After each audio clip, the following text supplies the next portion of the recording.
Vandaag op 21 januari 1793 rolde in Parijs niet alleen de kroon, maar ook het hoofd van de Franse koning Lodewijk XVI van de guillotine.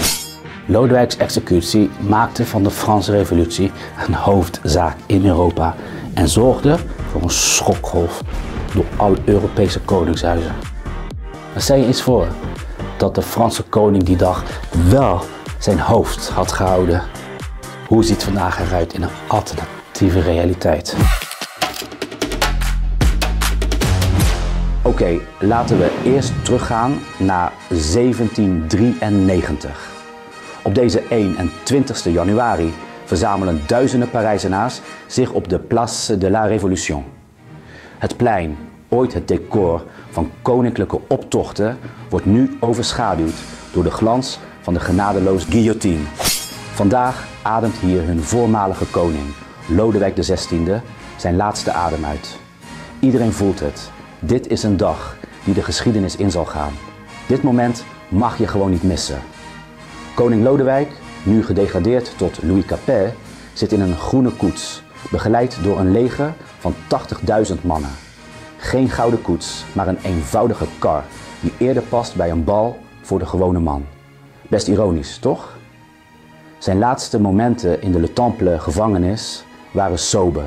Een laatste mis, een emotioneel en theatraal afscheid van zijn gezin en een korte nachtrust. Als de koets stopt op het plein, stapt Louis uit.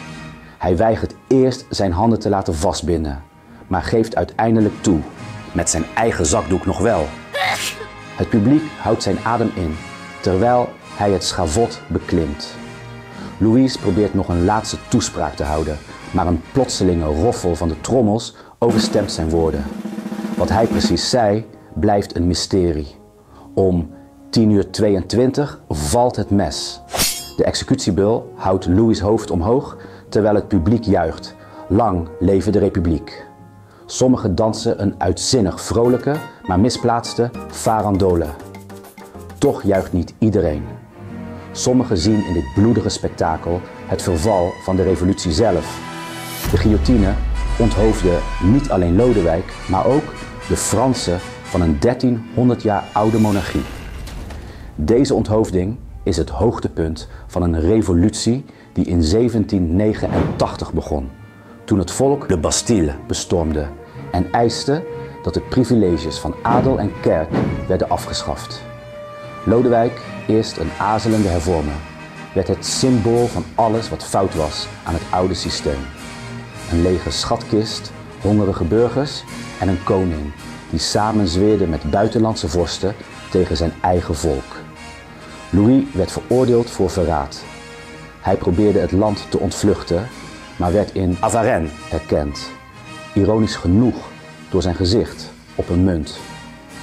Bij zijn arrestatie vond men een geheime ijzeren kast vol correspondentie over zijn complotten met het buitenland om de revolutie de kop in te drukken. Maar het is Lodewijks kop die als een aardbeving door heel Europa rolt. Tronen wankelen en vorsten fluisteren nerveus. Als ze een koning kunnen onthoofden, wie is er dan nog veilig? De revolutie radicaliseert verder. De guillotine draait overuren. Zelfs zijn vrouw, Marie-Antoinette, zal hetzelfde lot ondergaan.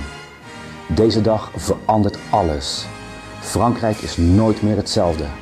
Revolutionairen wereldwijd zien nieuwe mogelijkheden, terwijl koningen en adel verdwijnen. Democratie, ooit een droom, wordt nu bloederige realiteit.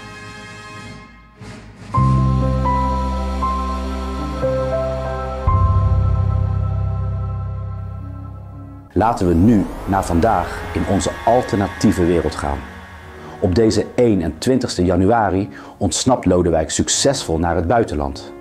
In ballingschap besluit hij de chaos in Frankrijk te beëindigen door akkoord te gaan met een constitutionele monarchie, zoals in Groot-Brittannië.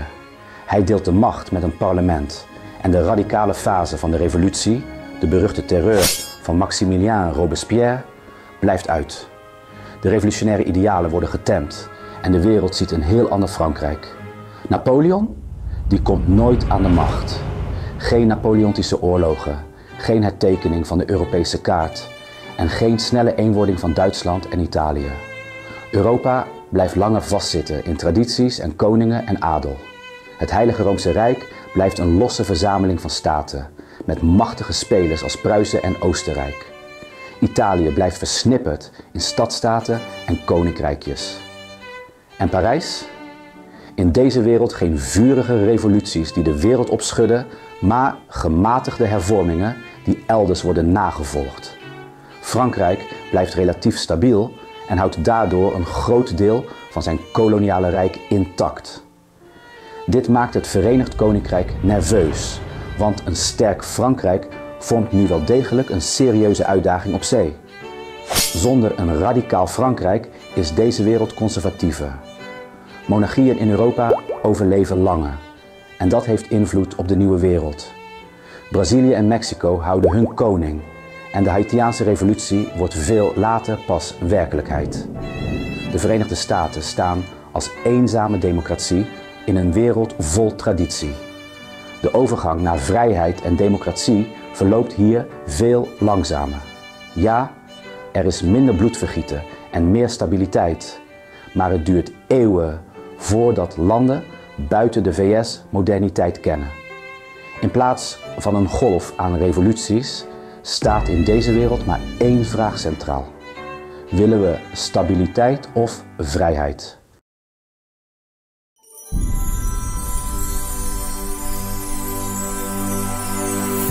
Terug naar onze eigen wereld. Lodewijk XVI verloor wel zijn hoofd.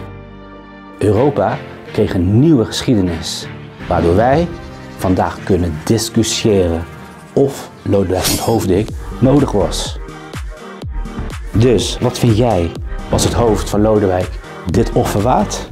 Of had het oude systeem ook op een andere manier een kopje kleiner gekund? Ik ben benieuwd naar jouw mening. Vond jij dit interessant? Geef dan een like en abonneer je op dit kanaal. Want de volgende keer vraag ik mij weer hardop af: